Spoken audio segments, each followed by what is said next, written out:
able to inscribe minute circular marks on chips, precisely one over the other, in less than a second.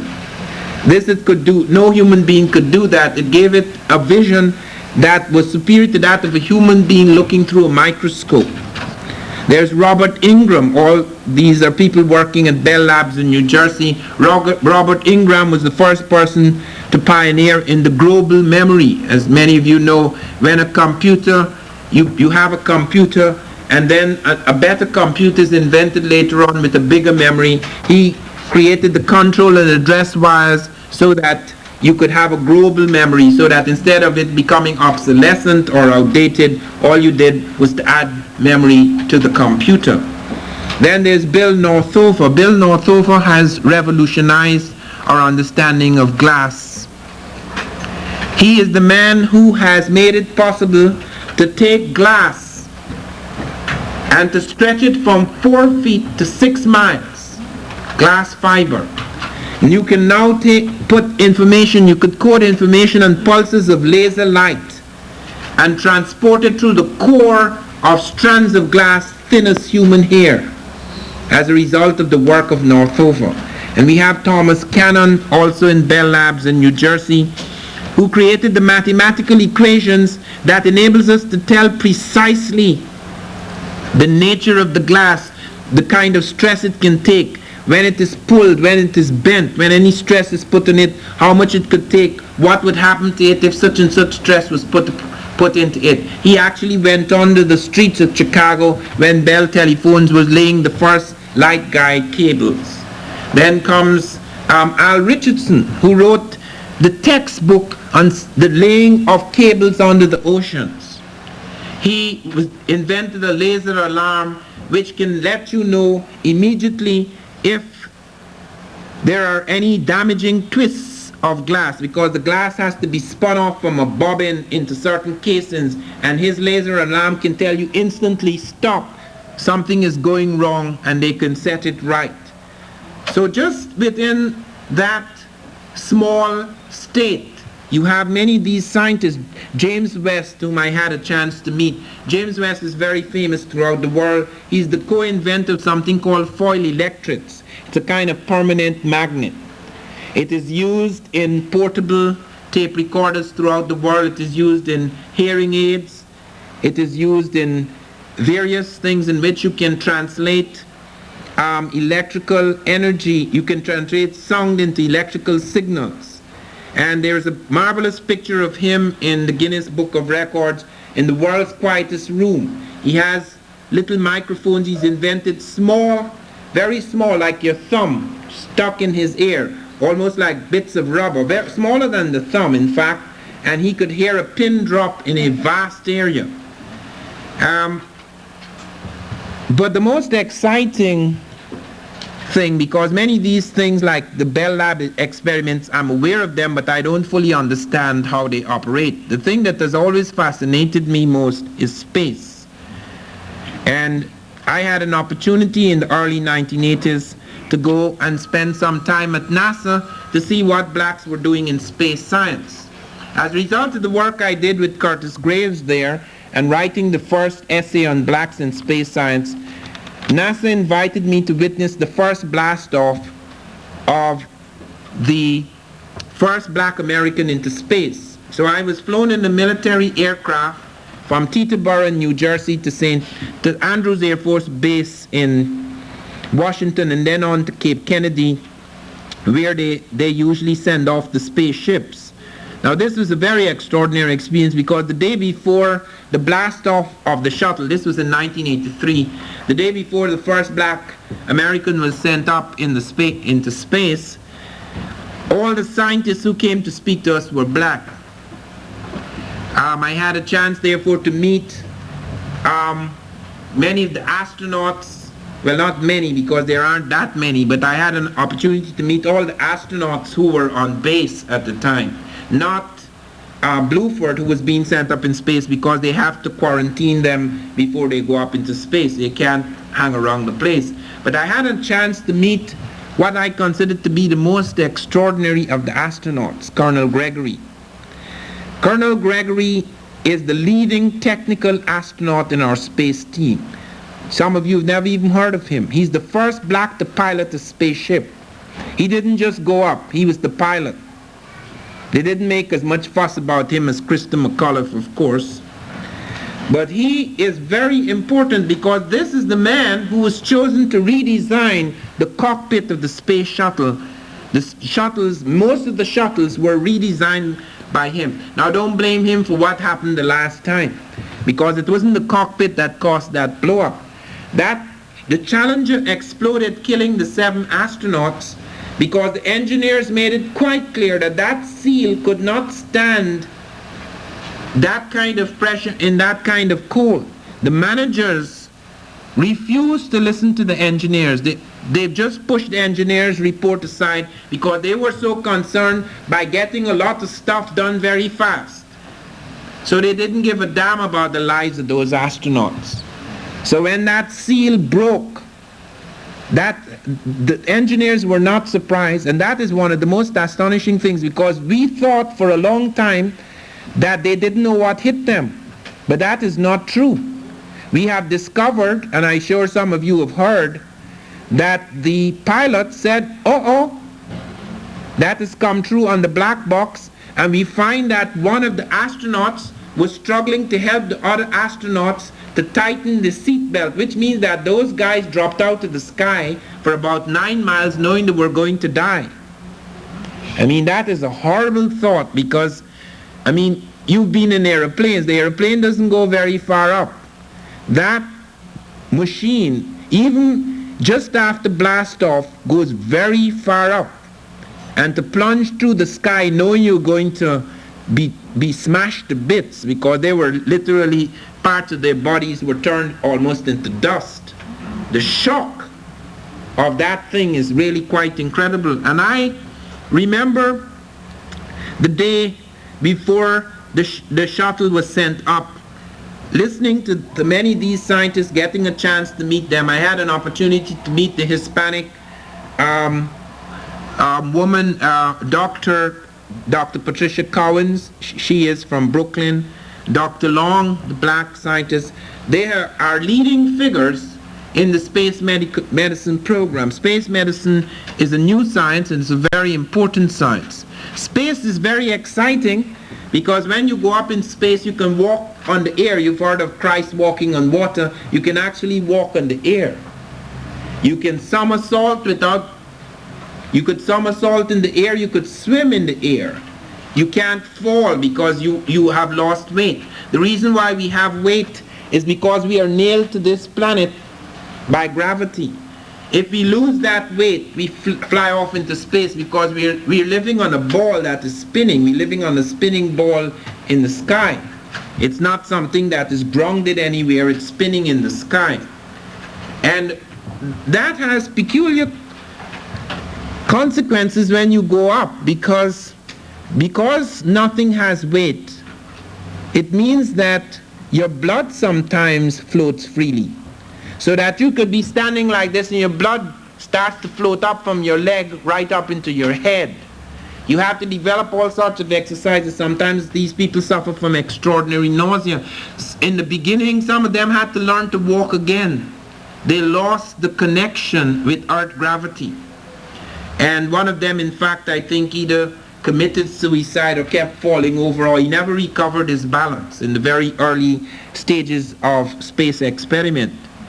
Now, space medicine, therefore, has become tremendously important. And one of the things that Cowens and Long developed is a special machine. It's called a quantification of yoga. It enables an astronaut, and eventually it will be used by many of us, to train in 6 weeks to tell the heart, go down or go up, to tell your blood pressure, go down or go up instantly. In other words, the kind of commands we have over our muscles, which is so central to Western types of exercises, that's the kind of command we eventually learn to have over our involuntary nervous and muscular systems. I had a chance also, I had lunch with Christine Darden. Christine Darden is the most important black woman at NASA. She is in charge of hypersonic and supersonic research. She has done more than anyone else to reduce the problem of sonic boom. Sonic boom is something that happens as we go faster and faster. Sound is only travels for about 686 miles per hour. This is very, very slow. We now fly faster than the speed of sound.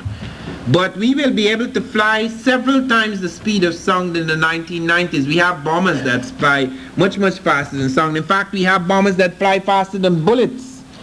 One of the astonishing things the Americans discovered is that when they saw the Russian MiG in Korea and they tried to shoot it, they found the plane flew faster than the bullet. So by the time you got a beam in it and you fired, it wasn't there. It had moved. But as we fly faster, all sorts of problems occur. Waves coming from the wings of the airplane create a great bubble. And that bubble explodes, shattering eardrums and windows for miles around. That is sonic boom factor. Well, Christine Darden has altered the nose and wings of airplanes to crinkle the bubble so that we can escape sonic boom problem. But as I say, Gregory excited me because Gregory had invented something. He in fact has flown about 105 experimental aircraft, and he invented something which interests me tremendously because I spend most of my life in airplanes. I don't like it anymore. I always get the feeling that I'm going up for the last time, or that I'm coming down for the last and final time. And I used to enjoy it quite a lot until, first of all, I was saved from the crash that occurred in Chicago, the one where the engine fell off the thing, because the plane that was to link me up with the Chicago plane, I missed that because my son, who was a baby, he tied the laces of my shoes. So I missed that one. So I said to myself, there's nothing to worry about. I have a protector. I didn't get into that one, so I'm not going to get into any. So we were flying into Flint, Michigan one February, and it was snowing. And I love snow because I never saw snow until I was 24. So I was very excited about that. And we were going down, and we were almost on the tops of the trees, and everything was absolutely white, a beautiful white snow. And I felt very merry because snow is associated with Christmas in my mind, when we have our artificial snow on the Christmas tree in the Caribbean. And we were coming down, and suddenly the plane made a violent lunge upwards, and everybody screamed, and the captain just came in very quietly. You heard his voice, "Sorry about that, we just couldn't see the runway." And as I have said before, that thing frightened the hell out of me, because I really did not know he had to see that runway, because that's an incredible machine. That machine weighs about 1/4 to 500,000 pounds.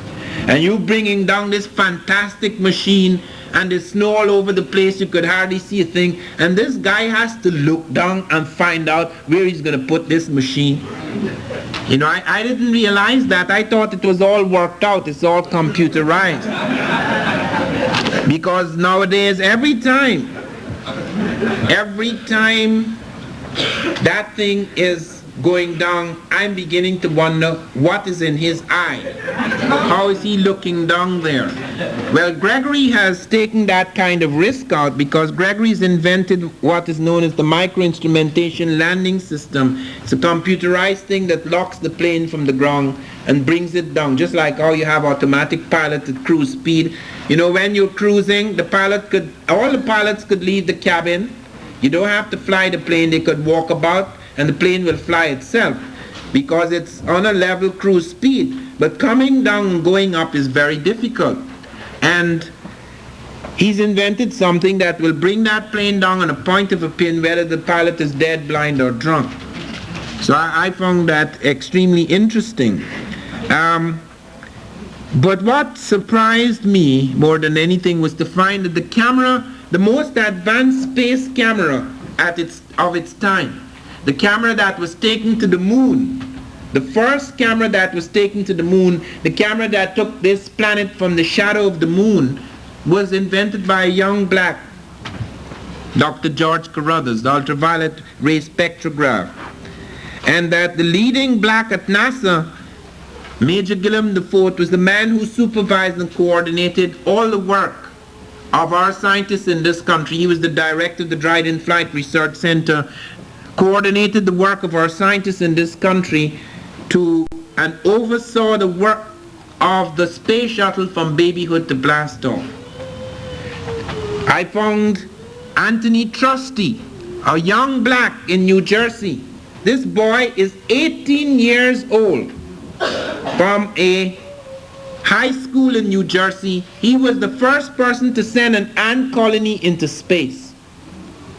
When he did this with his friends, because the cargo bay of the space shuttle takes lots of experiments, you have to buy space to carry up your experiment. And some industrial companies in New Jersey gave money when they saw the interest of these students. They gave money to take a piece of the cargo bay to send up the ant colony. That changed the attitude of lots of people in that school. There were only 2%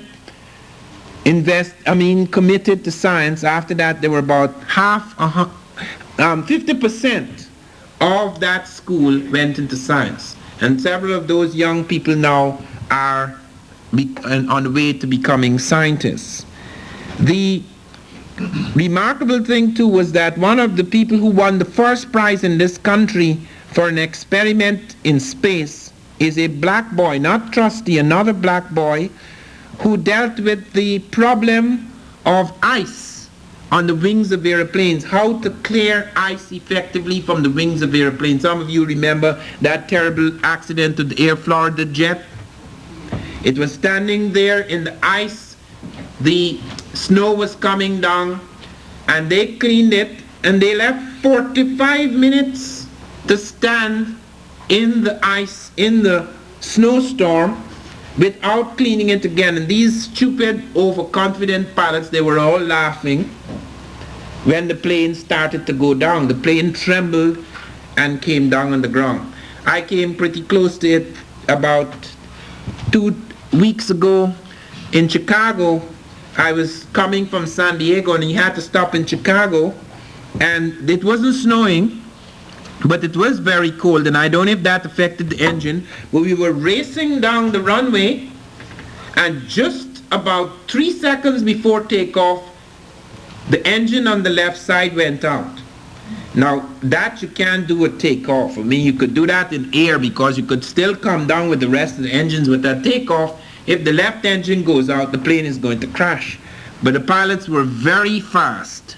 As soon as they heard that peculiar sound and they knew that the left engine came out, they brought the plane down instantly. Just as it was about to take off into the sky, they pulled brakes and brought the plane down. And then they told us they're going into the hangar, would we wait? Well, most of the people left. Well, I said to myself, I sat there and I said to myself, this thing can't happen twice. So I stayed, because I said statistically the plane can't crash twice. I mean, either I'm going or I'm not going. If I didn't go, I'm not going. So I stayed on. But the space experience was a tremendous experience, because when eventually we got onto the Florida flats, hell broke loose. NASA didn't tell us it would rain. I thought it would be a big amphitheater. We'd sit very comfortably there, and we'd look out and see the spaceship take off. But it wasn't like that at all. It was a dark night. We were bundled out of buses in the middle of the desert at 2 o'clock in the morning, and rain came down. I mean, real rain, not drizzles, buckets. I mean, real rain came down. When I say real rain, I remember the Caribbean, when the sky really breaks open and the whole thing comes down, like if God is having a bath. And we were standing there, and there's lightning and thunder and so forth, but we were so excited because the spaceship is something incredible. You cannot see a spaceship on television. It doesn't look like that. That television camera is 5.5 miles away. That spaceship, it's like looking at the Empire State Building about to take off. It's standing there with lights and billowing smoke, illuminated smoke coming down. It's like if you're on another planet. Because that machine, the engines, there's just a little thing that is going up, but the engines are much larger than the thing they're sending up, because you have to create about 1 million pound thrust to get off of this planet. You've never flown more than about 700 to 800 miles per hour, but you have to travel at 24,000 miles per hour to leave this planet. Because the gravity that holds you, locks you to the ground is so great that a plane cannot leave the planet. The plane can only fly in the clouds. The plane can't break through because something still holds the plane back down to the earth. But that ship has to break out of the lock of the planet. And that is an incredible thing to do. So we were standing there waiting, and they start this great countdown over the desert. You hear this voice like some bodiless thing floating across the desert. And they stopped the countdown at 20. And we stood there waiting. The rain stopped. And there was a little red helicopter floating around above, checking on various things. And then they said they found a valve, something wrong with the valve. But could you imagine that? 20 seconds to go, and some little valve among the million things in that spaceship goes off. They correct it, they start the countdown again, stop, something else wrong. You begin to wonder what's going to happen. Here am I, not very far from the spaceship, and if that thing blows up, I wonder what's going to happen to me. And I immediately begin to look around to see who I'm going to dive under. And they start to count again, and they stop at 10. And then they tell us that once they start to count again, they can't stop regardless of what happens. The computers have taken over. That's the last time. Man cannot stop that machine because the computers have taken over. So we all get very excited and we start shouting 10, 9, 8, 7, 6, 5, 4, 3, 2, 1, 0. When we hit 0, the most incredible sound I have ever heard in my life burst out of the earth. It was like 100 bombs bursting. It was like if the earth had split in two, because a tremendous fire burst in the desert. The shock of that explosion, the incredible explosion to send that ship up out into the clouds away from this planet. And they say that 500 square yards from that ship, everything dies instantly. Every bird, every worm, every fly, every insect is split apart. The shock bursts the organism. The shock is so great. And I felt my blood run from my legs right up into the ear. I felt my blood bubble in my ears. I felt this blood running up and bubbling in my ears. And then came a blinding light. It was about 2:40 in the morning. The spaceship was supposed to leave at 2:30. 10 minutes delay, the spaceship left at 2:40.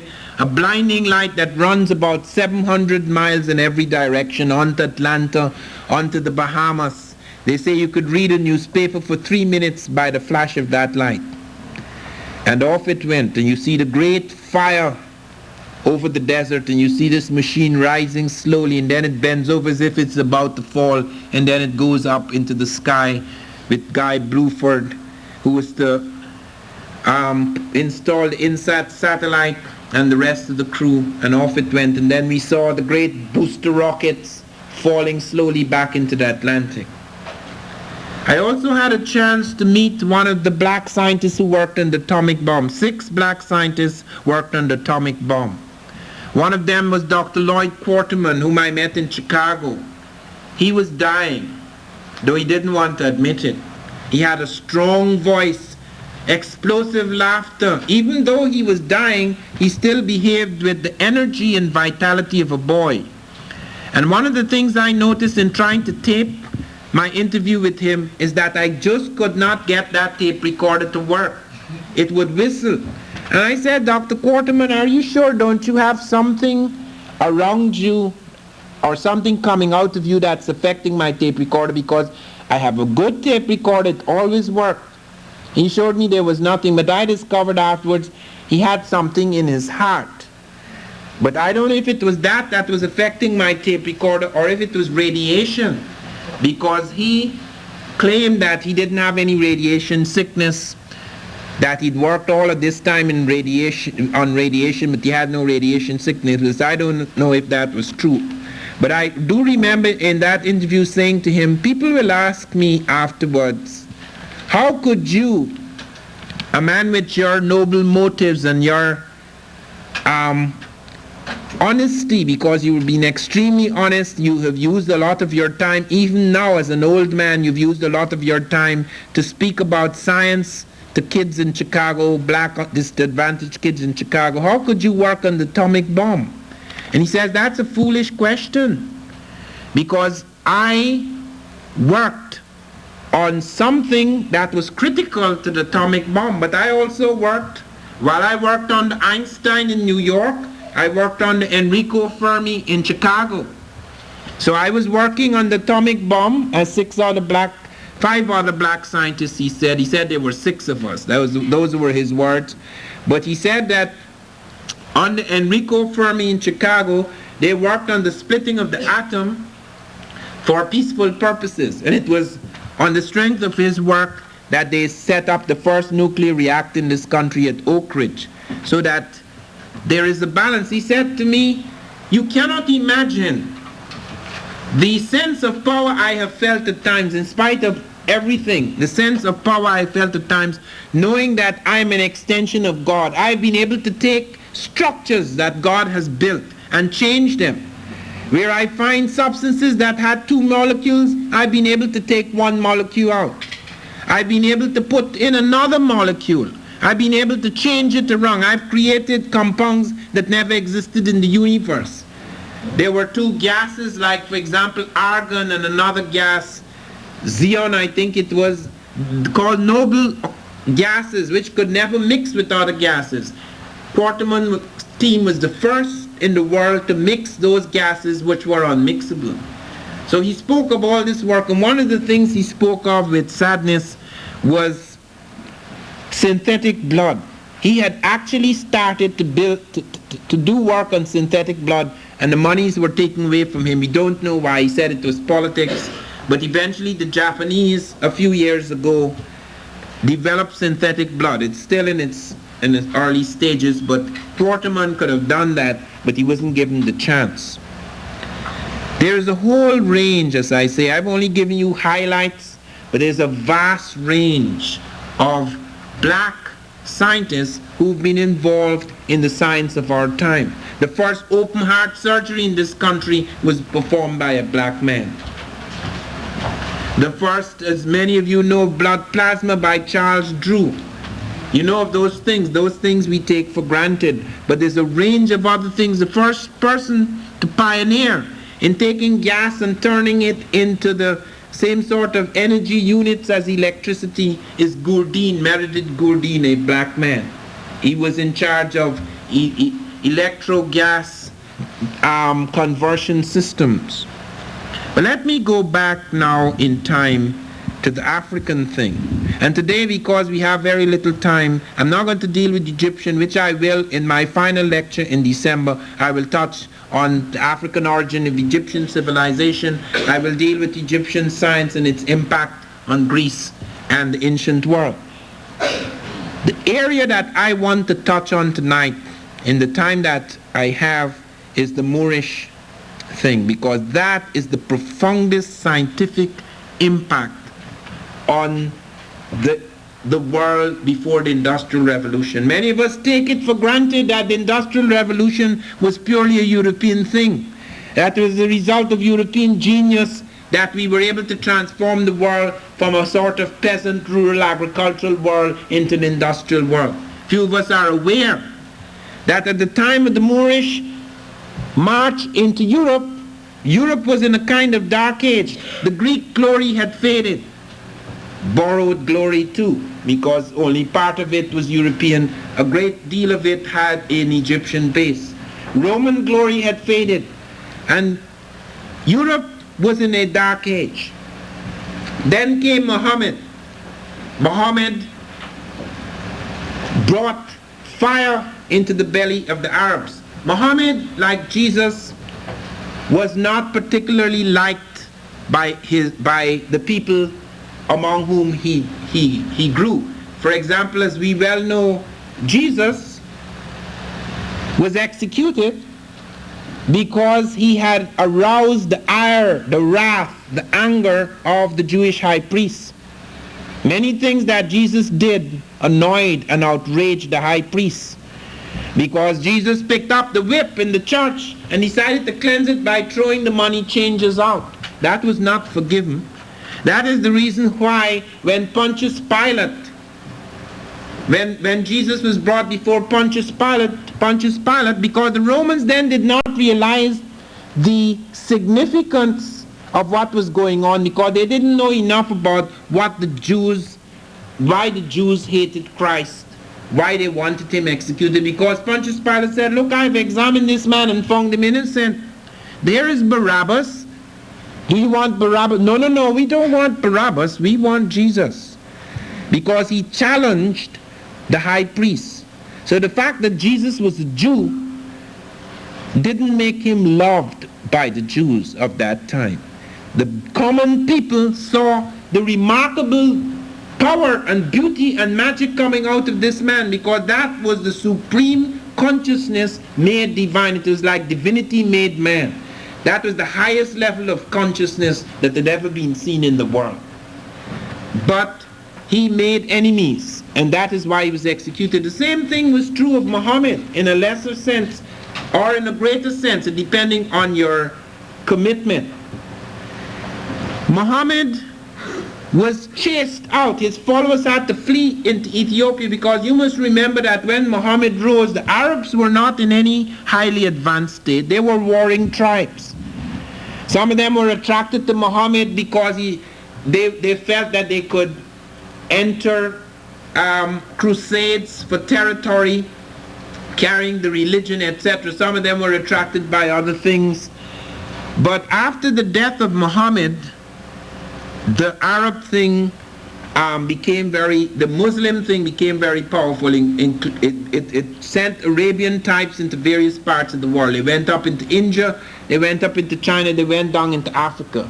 Many of them intermarried with Africans. Now there is a period in Arabian history, very, very early Arabian history, long before Muhammad, in which the Arabian Peninsula is purely black. Then comes a movement of peoples into that Arabian Peninsula, so that at the time of Muhammad, although there were black Arabs, they were a minority. This began to change, however, when the Arabs went into Africa, because as they went down into Africa, they started intermarrying with African women. And when the thrust was made in 711 AD, taking Africans and Arabian types into Europe, it is estimated that of an army of 7,000, about 6,000 at least were black Africans. They went up there and they established the first dynasty. This was the Umayyad dynasty. The Umayyad dynasty, however, didn't last very long in its first phase, because big fighting broke out after Muhammad's death between two factions of Muslims. And these factions began to fight. And so even when they advanced and took over part of Europe, Portugal and Spain, the Sunnis eventually attacked the Umayyad dynasty, and the Umayyad, they murdered the royal family while they were on holiday in Damascus, and the Umayyad dynasty collapsed, and then came the Abbasid dynasty. Then the Umayyad dynasty was re-established by a man called Abdur Rahman. Now the important thing to understand, there were 4 Muslim dynasties in Europe. The last two were overwhelmingly black. The first two included major black contingents, but the last two were overwhelmingly black dynasties. That is the Almoravid dynasty and the Almohade dynasty. These were founded in Western Africa, along the Senegal River and other places. Now, it's very important to understand that when the blacks and the Arabian types charged into Europe, Europe was in a mess. It did not have what we see today. We take for granted all this was once a proper sequence going on, and you find that you have Europe advancing upwards. Europe wasn't advancing. Europe was going down. Its mathematics was inferior to African mathematics in the best places, Arab mathematics, and mathematics in certain parts of India and China. Its science was not on a high level. The kinds of things that came out of European universities was appalling. Europe had only 2 universities. The Muslims introduced 17 universities into Europe. Every major document, particularly scientific documents, out of early Egypt, out of Greece, where many things had been borrowed from Egypt, out of Rome, out of Persia, out of China, out of India, was taken into Europe, into those universities, and taught in Arabic. Not only that, Europe was 99% illiterate. 99%. Only a certain class of people read and wrote. This was true in various parts of the world. Africa had scripts. Africans wrote. The Africans had the Mande script. They had the Afaka script. They had the Akan script. They had the Meroitic script. They had once had the hieroglyphic script. Europe only had a few scripts too. Very few Europeans had scripts. The English had no script. We assume that this is it. This is not English script. The English had never invented the script. They only had songs. Blacks in science, that's a song, which is Anglo-Saxon. But the script is not English, because the English have no script. This is Roman script. Only Romans had script, Greeks had script, Celts had a script which is partly African, the Phoenicians had a script which is partly African, the Russians had a script. Only a few Europeans had scripts. 99% of them, as I say, were illiterate. The introduction of science on a high level into Europe came under the Moors. The Moors introduced the first lighted streets in Europe. The first paved streets in Europe were introduced by the Moors. Air conditioning was introduced by the Moors. And it was a special kind of air conditioning. They led their thing over the flowers, so they had perfumed air conditioning, which none of us seem to have. In addition to that, algebra was introduced into Europe by the Moors. Algebra, in fact, is an Arab word. Geometry had come out of Egypt into Greece, into Rome, and then came into Europe, into other parts of Europe, that is, because Greece and Rome is in Europe, it came into other parts of Europe. The first people to take water from the mountains and run it down into the homes were the Moors, the blacks and the Arabs, not the Europeans. This is in Europe, you know. The first hot and cold water system in Europe was introduced by the Moors. Many industries, plants, fruit were taken from the rest of the world and introduced where the Moors built their civilization. It is not an accident, therefore, that it was Spain and Portugal where the Moors had ruled from 711 AD until about 1250 AD. They also went on right up to 1492, but in a restricted area, Granada. When the Moors were defeated at Granada in 1492, who do you think surrendered? I have seen in a book when I was traveling last February, this same year, I was invited by scientists to an island called Plum Island. It's the only island, the only agricultural research unit in the United States where they study exotic diseases coming from the rest of the world. And I was taken in a ferry with these scientists to their lab so that I could speak about various aspects of African science. And on the boat, somebody opened the book and started to show me Moorish architecture. And I said, I know about Moorish architecture, but I'm not terribly interested in that because I can't tell what aspect of it is the Arab thing and what aspect of it is really the true indigenous African thing. Show me faces. I want to see faces. And he took out a picture in the middle of the book, a beautiful painting of the Moors surrendering. And who do you think was surrendering? Black people. This is in Europe. In 1492, the year Columbus sailed, the generals who were surrendering Granada were black. But if they weren't surrendering, if they were conquering, they would have white faces. But because they're surrendering, they allow them to be black. That's weird, you know. Because I saw that with Charlotte Young. I read a book by Charlotte Young. She's an English woman on the Moors. And all the time they had blue eyes and fair skins and straight noses. But as soon as they start to give them licks, they turn black. She says, the frightful was the slaughtered Africans. Where did they come from? They were all fair when they were on top. As soon as they start to give them the blows, they turn black. Note, the psychology of racism is incredible. Absolutely incredible. You go to these scientific institutions and you're trying to find out what blacks did. The first thing they tell you, science is neither white nor black. I know that. But when I go and I see young scientists, they don't even have a foggiest idea of what their people did because they suppose science to be white and black. And yet many of our kids are afraid to go into science. We don't have mathematical capacity where we have a long tradition, a continuity of people who invented geometry. Long before Pythagoras, they have the Pythagorean theorem. You find Archimedes, this area of the curvature of a circle or something like that.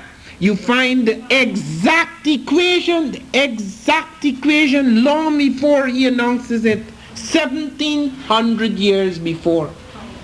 You can find it in the mathematical papyri.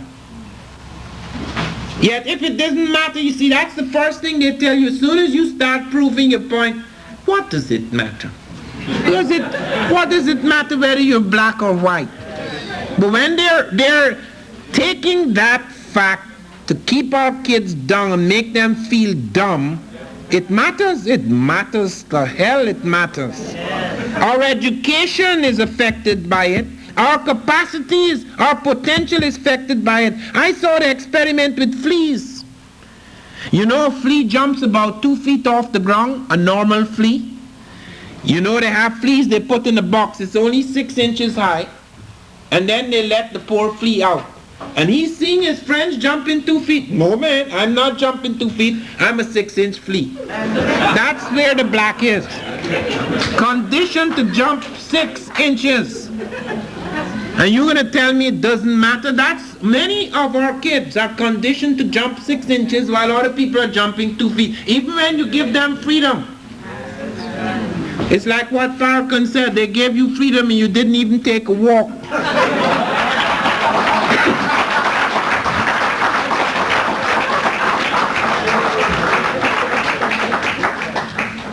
So we have to become aware of these things, because unless you go back to those traditions, unless you go back to that historical thread, unless you are aware of that particular kind of continuity, you always believe you're starting from scratch. That is one of the things that used to fill me with such horror when I was in England. I would hear things even from my younger brother. We have to start from scratch. We never did anything. Let's face it, we have to start from scratch.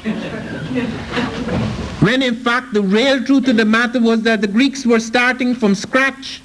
The Egyptians had done many things when the Greeks struck them, NASA informed me, and I have it in this book, Blacks in Science, which you must get. You must read Blacks in Science. There's a picture in here of an African aeroplane. It's the only aeroplane ever invented in the world before the Wright brothers. It's 300 years before Christ. It doesn't have an engine. We don't know what kind of power it had, but it actually got off the ground and flew. It was a glider, they say. It was a glider. They probably took it from high point and they brought it over a gorge or something like that. But we have found prototypes of this at Saqqara because the Egyptians built models of everything, every ship. We have found a ship under the pyramid, an enormous ship. Do you know what is extraordinary about this ship? It has about 200 pieces, and they would take it apart and put it back together again. Do you know what that is? Could you do that with the Queen Mary? They not only mastered the building of this ship, they did it so well that it was in pieces. You could take the pieces apart and put them back together like a jigsaw puzzle. A real big ship, you know. So our forefathers had reached states of excellence that are quite extraordinary, and we have to become aware of that because you must have models. You can't look around you at the broken, shattered, fractured world and use that as a model. You have to go back into history which is still real, because it is that distorted, it's a distorted vision of history that has made our oppression real. People who, and if that distorted vision made our oppression real, it is only through a healthy new objective vision that we can make our history different. We can't redeem the living present without redeeming the past. That is the reason why we have to be connected. As I have said again and again, what happened 10,000 years ago and happened 10 minutes ago occupies the same time, space, and consciousness.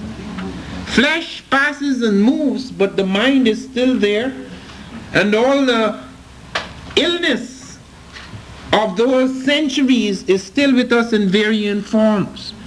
Because even though we are free today, we are not really free.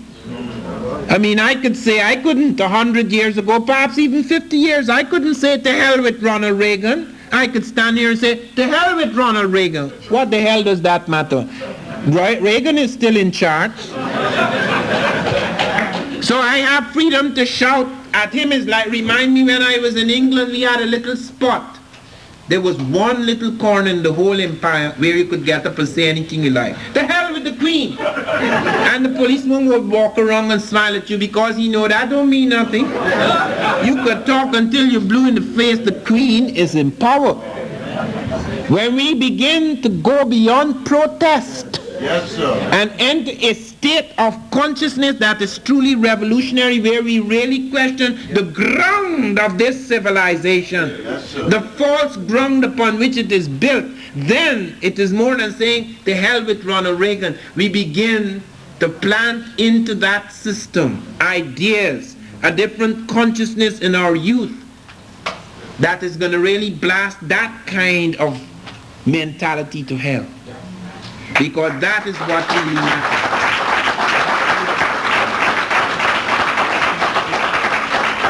Let me return to the Moorish thing, because it is amazing how in our study of European civilization in the universities, you hear so little about what the Moors did. Hear so little about what the Muslims did. And yet that was absolutely vital to the Industrial Revolution. Even the guns which were to conquer the African and American continent was not invented by Europeans. They have found fire sticks used by the Arabs in India. Gunpowder was taken out of China, and the chemistry of gunpowder was already developed among the Africans in Egypt, though they were using it for another purposes, just like Waterman.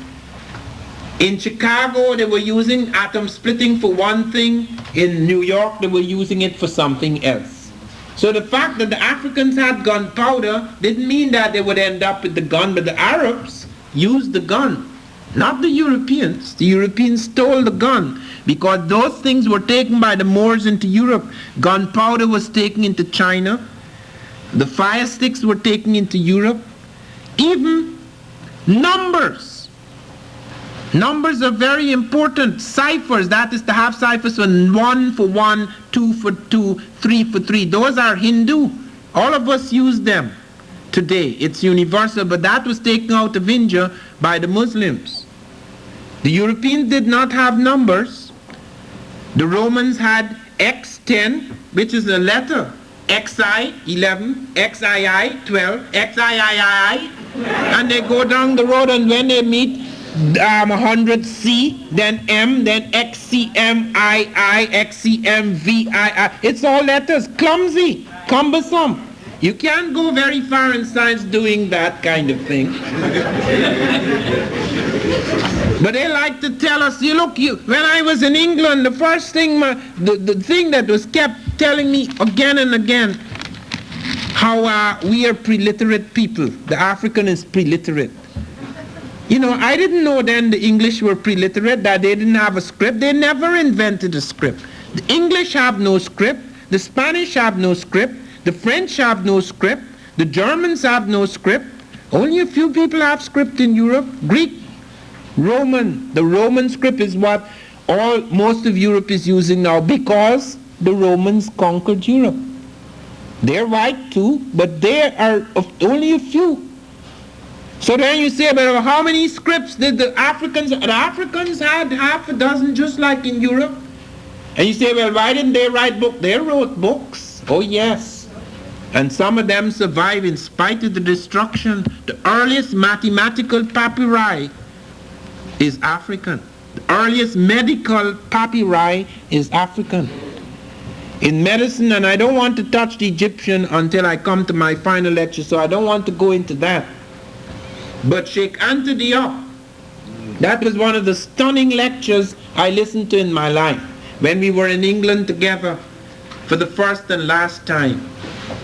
And he was lecturing to us on African mathematics. And with each, he would show us equations, he would show us the actual documents, Xeroxes, slides of the actual documents that came out of the books that survived, the fragments that survived from Africa. And fragments though they were, they made it quite clear that we were in advance in mathematics. And they said the more it was established that Egypt was not Caucasian, new things started to develop. Okay, so the Egyptians did a few interesting things, but their mathematics was empirical, not theoretical.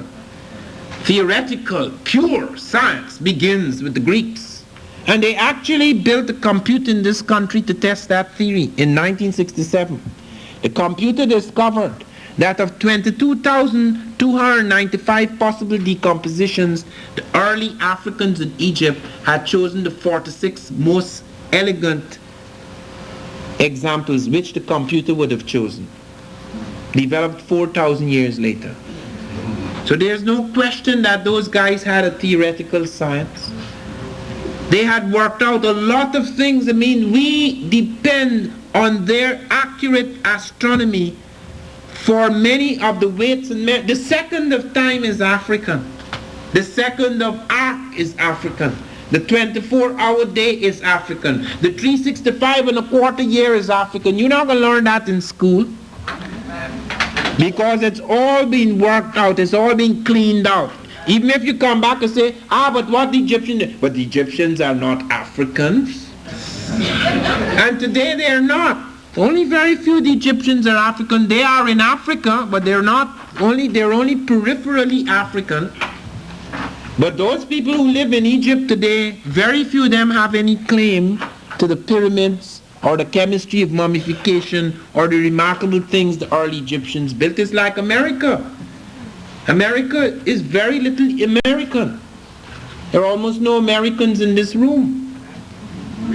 Okay, there's Europeans, There are Africans, there may be Asians, but there are no Americans. Asians mean of latter-day Asians like Indians, Chinese, etc., but there are practically no Americans in this room.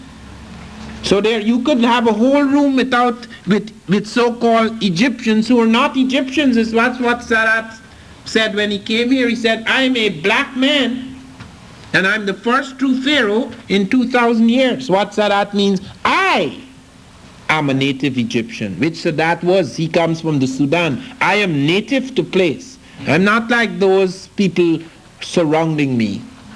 Okay, and that it is important to understand that, because don't mix up. In fact, the Egyptians, many of the modern Egyptians who are not Egyptian, made it very difficult for me. Gamel Mokhtar, who was the head of the UNESCO Commission to rewrite the history of Africa, when I asked him for Sheikh Anta Diop's article, Origin of the Ancient Egyptians, to put in the journal, Mokhtar told me, you have to write a disclaimer saying that not everyone subscribe to Diop's views. It was me, Diop, and Diop, with the help of someone else, I forget his name, but he was the person who financed the telephone linkage between myself, Diop, and Mokhtar. It was we who got the Egyptians to ask back for the Sphinx's nose, because somebody had told me that the splinters of the Sphinx's nose was in the back room of the British Museum. And the British were very reluctant. And eventually they said they would let the Egyptians have it on permanent loan. There's no such thing, of course. But let me conclude, because I have to catch a special train and I only have about 5 minutes in which to conclude. The Moorish thing was critical. The ships that Columbus and Vespucci used to cross those oceans carried Arab Latin sails, which Arabs and Africans were using on other oceans. The Chinese report Africans coming to them in ships in the 13th century, 2 centuries before Columbus. One has shown the capacity of Africans to cross the oceans. Thor Heyerdahl showed it. Thor Heyerdahl got Africans to rebuild in 1969, to rebuild a ship which Africans had used thousands of years ago, before Christ, the papyrus reed boat.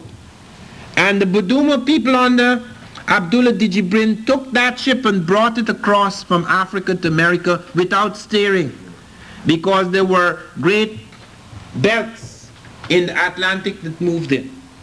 We have found agriculture in Africa about 7,000 years before any other civilization. We have found pastoral arts in Africa, the mining of cattle, 15,000 years ago.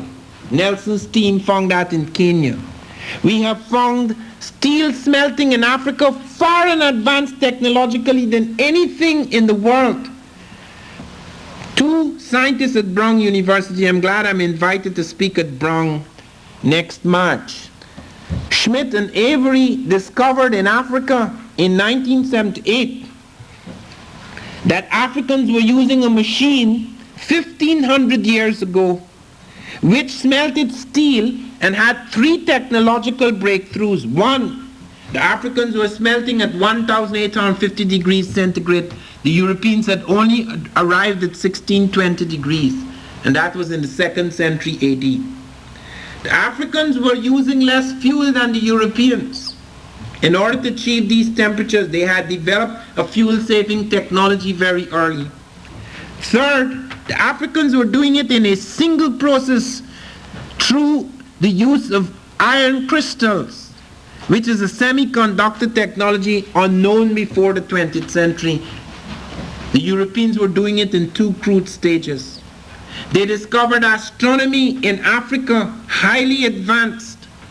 Without even talking about the Egyptians, they found an astronomical observatory which they call it African Stonehenge, 300 BC in Kenya. 19 stones so aligned that on the basis of this, those early people in Kenya had built one of the most accurate of prehistoric calendars. They found astronomy among the Dogon in medieval Mali, the empire from which most of us come, Mali and Songhai. They found the Dogon, a people in medieval Mali, plotting the movement of an invisible star, a star utterly impossible to see with the naked eye. The Africans not only saw it, they plotted its orbit and trajectory up to the year 1990. NASA discovered it's dead correct. The Africans said that it not only had a 50-year elliptical orbit around its parent star Sirius A, but an orbit of 1 year on its own axis. They said there was something flashing and darkening, contracting and expanding within the region of this invisible star Sirius B. The Einstein orbiting satellite, a spaceship 2 years ago, discovered the Africans were dead correct. There is a dwarf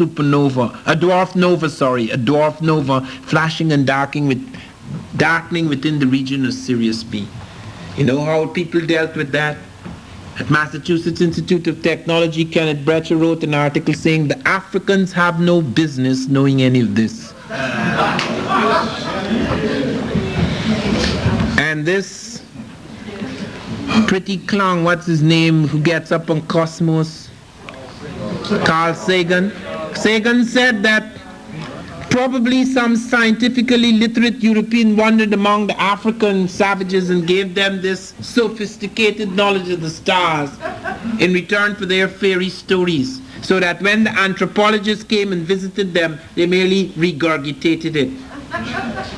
Griol and Dieterlen spent 16 years among the Dogon before the Dogon elders even began to talk about that part of the sky. A long time to vomit that up.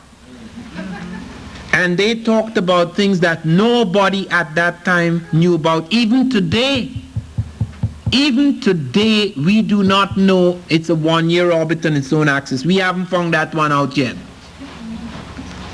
In areas of mathematics, we have found number systems in Africa very complex.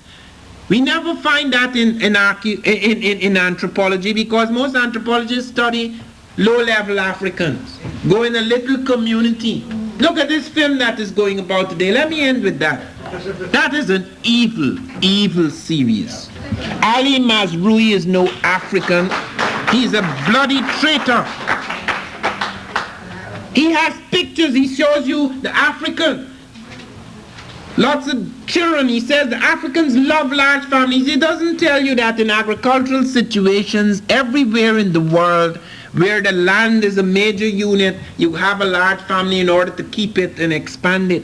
He doesn't qualify anything. He just tells you blanket, the Africans love large families. And he has a European doctor stabbing an African child with a vaccine. He says, European skills preserve them. We never had a vaccine. We had vaccines before Jenner. We invented the smallpox vaccine. We pioneered in several operations. The eye cataract surgery was new in the world when Africans were practicing that at Jenne in medieval Mali in the 13th century. Nobody in Europe or the Arab world was practicing eye cataract surgery. The cesarean operation in the 1870s, about 110 years ago, the cesarean operation was experimental in Europe. The woman invariably died when the cesarean was performed. You know, the European doctors, as late as that, most of them did not realize by putting their hands without antiseptics, by putting their hands in the wound, they were creating new infection. Do you know the woman died all the time? They went to Africa among the Banyuro surgeons and discovered the Banyuro surgeons were using anesthetics and antiseptics in their operating theaters. Lister had only introduced antiseptics 2 years earlier. They found the Africans were using the cautery iron with such skill that they were able to stop internal bleeding instantly with minor tissue damage. They studied the way the Africans stitched the belly, how they collapsed the abdominal wall, how they stitched back the woman. They took sketches and brought it back to England. It was reported in the Edinburgh Journal of Science. We don't hear about that when you hear about African medicine is witch doctors.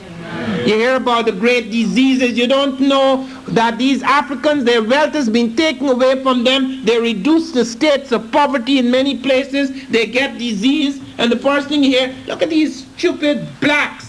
They can't control anything. You give them independence. What independence? There's only paper independence in most of Africa, and in the richest part, South Africa, there's no bloody independence at all. We are still being robbed. Don't kid yourself. This is just the beginning of the struggle. We are still in the state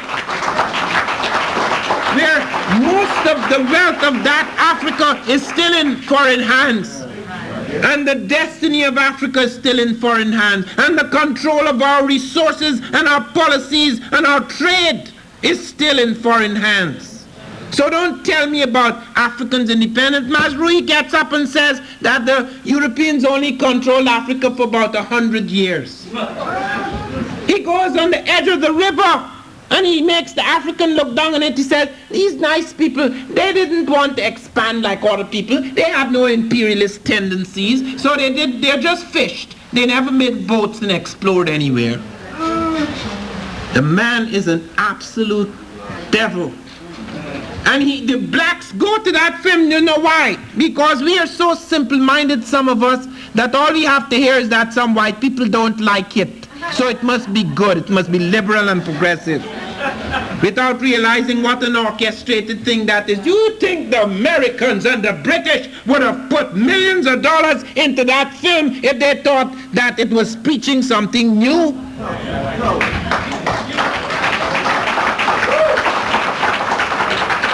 It is a great pity that I have to close now. I just want to say, because I really have to catch a train, but I just want to say that the knowledge we have now, the precise knowledge, because you must get this book. It deals with African agriculture, African aeronautics, African pastoral science, African medicine, metallurgy, scripts, etc. The knowledge we have now, the precise knowledge we have of our achievements, which is growing, because every other month they discover something new in Africa. They thought the Chinese invented fire. They domesticated fire.